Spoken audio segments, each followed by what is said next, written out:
최근 정부와 여당이 안전진단 없이도 재건축에 착수할 수 있는 법안을 발의했습니다.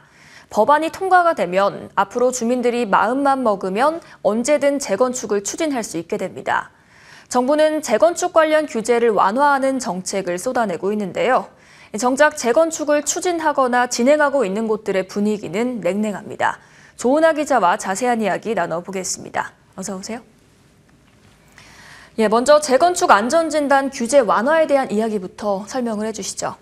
네, 그동안 재건축 안전진단을 하려면은 재건축 안전진단 받고 위험성을 인정을 받아야만 재건축을 추진을 할 수가 있었었는데요. 이 최근 재건축 안전진단의 명칭을 재건축 진단으로 바꾸고 겉은 멀쩡해 보이더라도 주차난이라든가 층간소음, 배관 같은 주거 환경이 좀 나쁘다면은 재건축을 추진할 수 있는 법안이 발의가 됐습니다.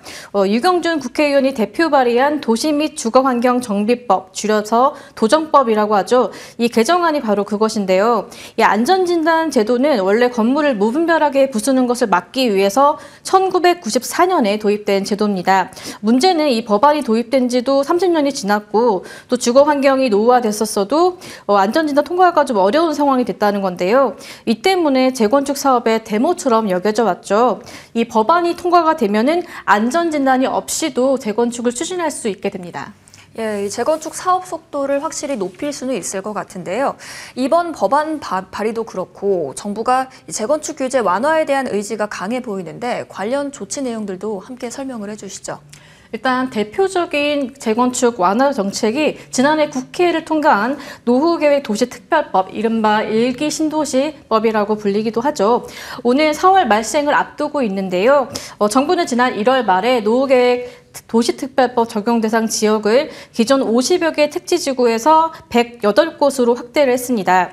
이번 당시에는 1기 신도시인 분당이라든가 평촌, 중동, 산본, 일산과 서울의 목동, 수서, 상계 등이 대상이었는데 이 정부가 시행령을 통해서 노후계획 도시의 정의를 확대를 했고 적용 대상 지역을 늘린 거죠.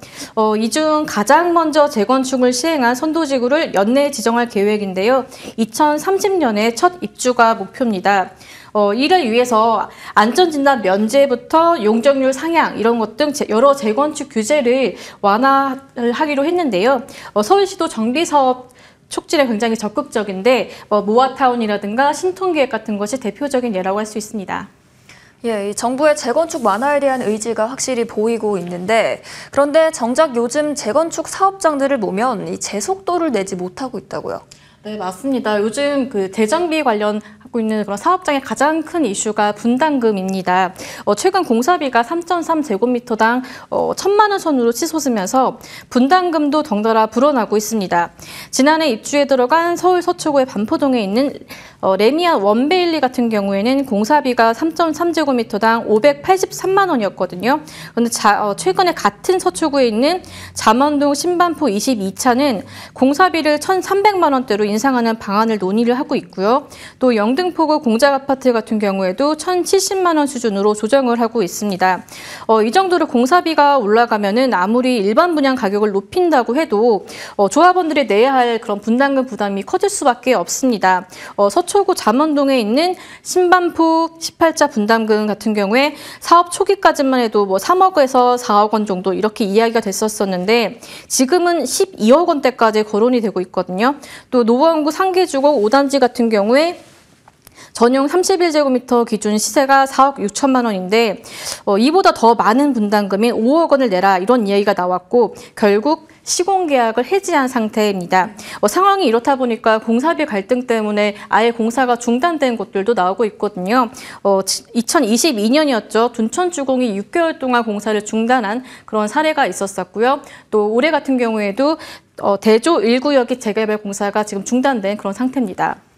예전에 재건축을 하면 추가 분담금은커녕 오히려 환급금을 받곤 했는데 완전히 다른 세상이 됐네요.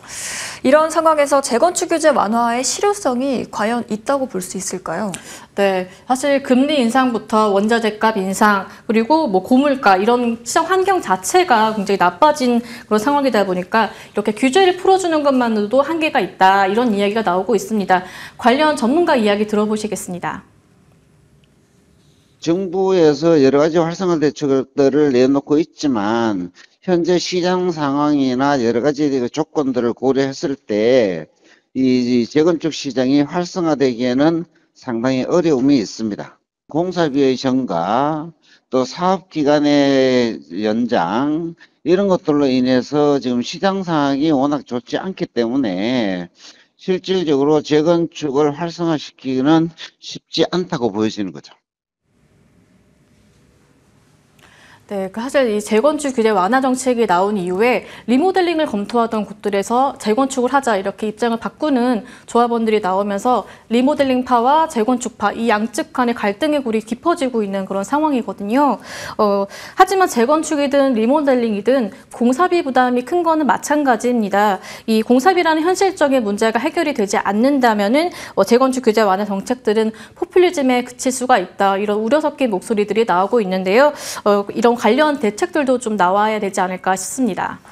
예, 당장의 어려움은 또 물론이고 중장기적인 대책이 필요해 보입니다. 오늘 말씀 잘 들었습니다.